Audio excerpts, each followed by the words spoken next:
55 811 Français vaccinés ce matin. Des millions de vaccins, et moi. Ceux qui sont en deuxième ligne veulent se faire entendre, notamment dans les écoles qui restent ouvertes alors que le virus continue de circuler.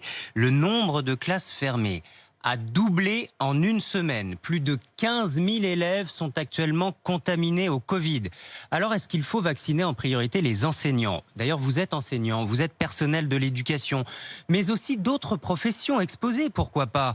Les grandes surfaces, sur la route, les forces de l'ordre, les commerçants, j'en oublie sûrement. Témoignez ce matin au 32-16. Est-ce que vous considérez que vous devez recevoir une dose de vaccin de manière prioritaire ? On attend vos témoignages au 32-16. Pour ce qui est des professeurs, Jean-Michel Blanquer annonçait depuis janvier qu'il serait vacciné mi-mars. Nous y sommes, toujours rien.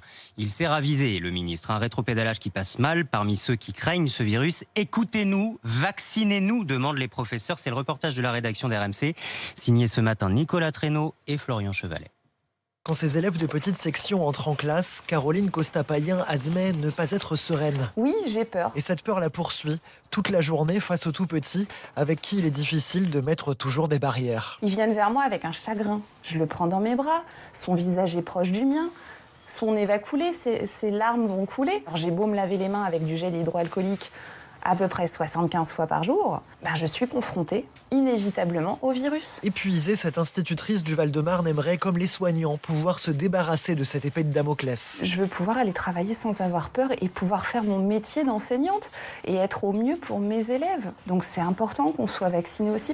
Un autre enseignant dans un lycée de Roubaix lance le même appel. Parce qu'il souffre de comorbidité, François Darocha-Carnero est contraint de donner cours depuis chez lui dans de mauvaises conditions. Ce professeur d'histoire a besoin du vaccin pour retrouver ses élèves. Je suis obligé de rester à l'écart pour courir le moins de risques possible et donc d'être confiné depuis le mois de novembre. Ce n'est pas tenable. Ces élèves-là, ils ont besoin d'une présence humaine et non pas d'une présence numérique. La même impatience parcourt une partie de la profession. La vaccination des enseignants doit rapidement devenir la prochaine priorité, insiste Stéphane Crochet, le secrétaire général du syndicat des enseignants de l'UNSA. Depuis plusieurs jours, on voit monter les absences de personnel malade, de cas contacts. Et donc tout ça, ça fait une grande désorganisation, une vraie difficulté à maintenir l'accueil des élèves. Si on veut que l'école puisse tenir et qu'elle puisse tenir vraisemblablement durant de longues semaines, il faut absolument cette priorité vaccinale. Les critères de vaccination doivent changer, demande le député France Insoumise de Seine-Saint-Denis, Éric Coquerel,